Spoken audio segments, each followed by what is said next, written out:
একা হচ্ছেন মমতা বন্দ্যোপাধ্যায়, কাছের বালু জ্যোতিপ্রিয় মল্লিক তিনিও দল ছাড়লেন, কি বলবেন না, এই দল ছাড়লেন না। আমি আমি এখনই কথা বলছিলাম ওই জেলার ছেলেদের সঙ্গে।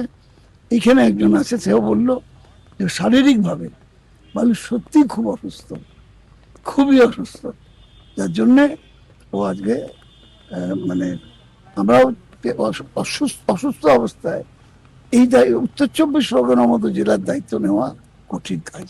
উনি তো ওয়ার্কিং কমিটিতেও রেখেছিলেন মমতা বন্দ্যোপাধ্যায় ওনাকে। সেটা নয়, বছরে একদিন এলে চলবে, কিন্তু এটা তো রেগুলার কাজ করতে হবে, এটার পক্ষে সম্ভব নয়। আচ্ছা, এই যে আপনি কি আজকেও বিরোধী দলনেতা, কালকে যে আপনারা যে দাবি করলেন আপনি নাকি বিরোধী দলনেতা চেয়ারেই আপনাকে বসার জায়গা করে দিয়েছিল, কিন্তু তাপস রায় যেটা দাবি করলেন যে না, এরকম তো ইতিহাসে কখনো দেখিনি যে সবাই বিরোধী দলনেতা তো আলাদা আলাদা চেয়ারে বসেছে। হ্যাঁ হ্যাঁ, ঠিক আছে, ওইটা নিয়ে আমি কোনো কথা বলতে চাই না। ওটা কুণালি বলেছে, আমার মনে কনফিউশন ছিল ওটা। বাংলা হান্টের আরও খবর দেখতে নজর রাখুন। বাংলা খবর মানেই বাংলা হান্ট।